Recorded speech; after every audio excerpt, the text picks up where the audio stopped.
Hi hello welcome to channel. இன்றைக்கி என்ன பார்க்க போகிறோன்னா போக்கோ M4 டிஸ்பிளே எப்படி மாற்றுறதுன்னு தான் பார்க்க போகிறோம்.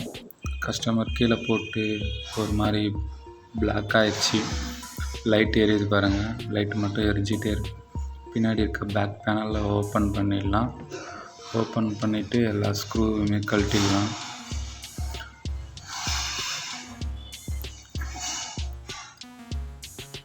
பின்னாடி இருக்க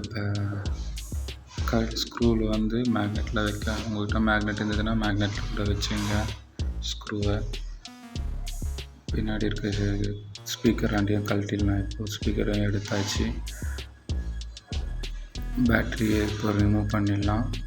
பேட்ரிஸ் ரிமூவ் பண்ணும்போது இந்த மாதிரி பண்ணுறீங்கன்னா பார்த்து பண்ணணும், பொறுமையாக எல்லா சைடுமே. ஏன்னா ஆல்ரெடி டிஸ்பிளே மாற்றிருக்காங்க, அதனால் கம்மோட இது அவ்வளோ இருக்காதனால நான் இதில் எடுக்கிறேன்.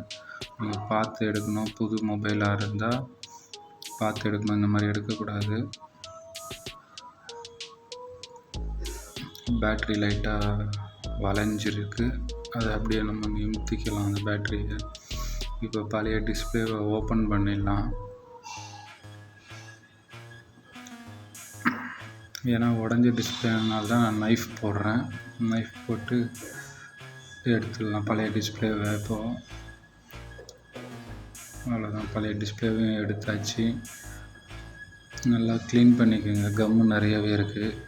கம் இருக்கான்னு பாருங்கள், நிறைய இருந்துச்சுன்னா க்ளீன் பண்ணிக்கோங்க. இப்போ புது டிஸ்பிளேவை ஒட்டியாச்சு. ஒட்டிட்டு பேட்ரி போடலாம். பேட்ரி போட்டு ஆன் பண்ணிடலாம்.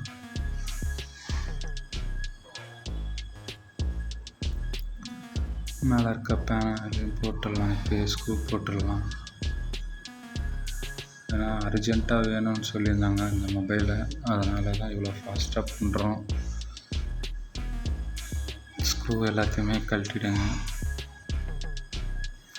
கஸ்டமர் ஊருக்கு போகிறேன்னு சொல்லியிருந்தாங்க, அதனால தான் இவ்வளோ ஃபாஸ்ட்டாக நடக்குது வேலை. முடிஞ்ச அளவுக்கு எல்லா ஸ்க்ரூவுமே போடுங்க, அப்போ தான் நல்லா ஃபிட்டிங் கிடைக்கும்.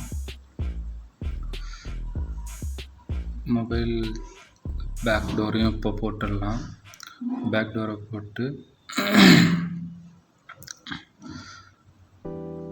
போட்டுடலாம். அது என்னென்ன நெட்வொர்க் கேபிள் இடிக்குது, அதனால தான் கழட்டினது. மொபைலை ஆன் பண்ணிடலாம். இப்போ ஆன் பண்ணிட்டோம், மொபைல் ஆன் ஆகுது. தேங்க்யூ ஃபார் வாட்சிங் வீடியோ.